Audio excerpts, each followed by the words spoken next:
Ottawa and Canada in general, we're bringing you the most recent, latest news on the debate between the F-35s and the Saab-Gripen from Sweden.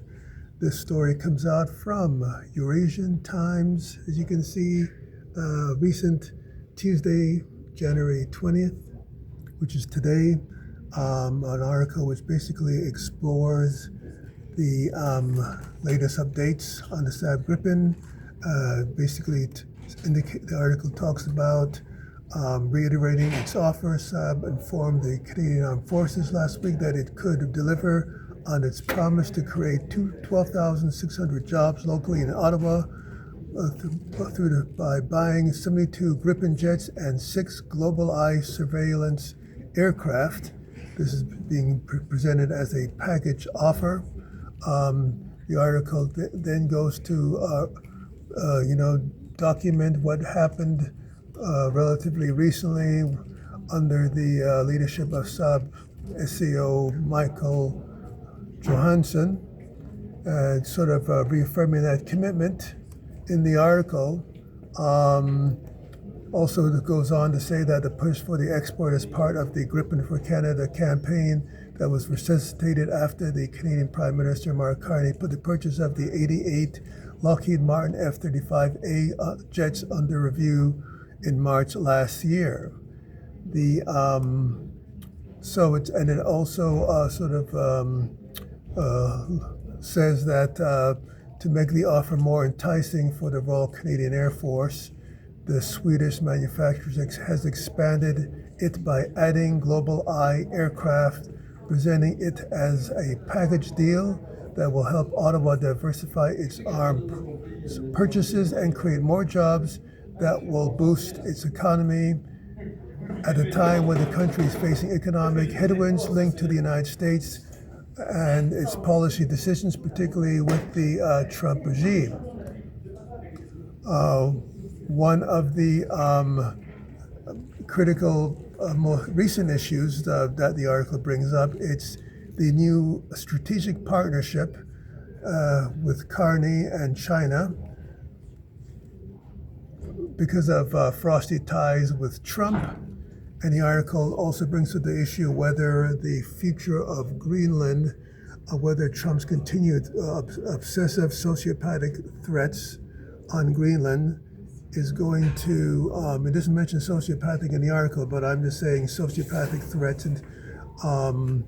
are going to threaten the F-35 being still within range of being purchased by the Carney government, whether that's going to further sour the deal.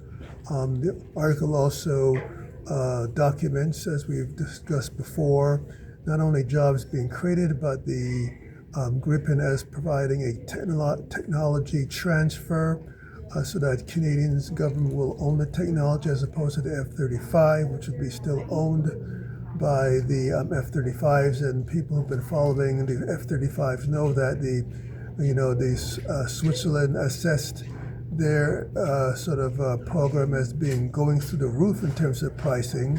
Lockheed Martin says one thing and the prices just skyrocket. And at the same time, the Gripen, as was mentioned before, the Gripen is very operationally favorable to the Canadian Arctic and to the, being used even without runways.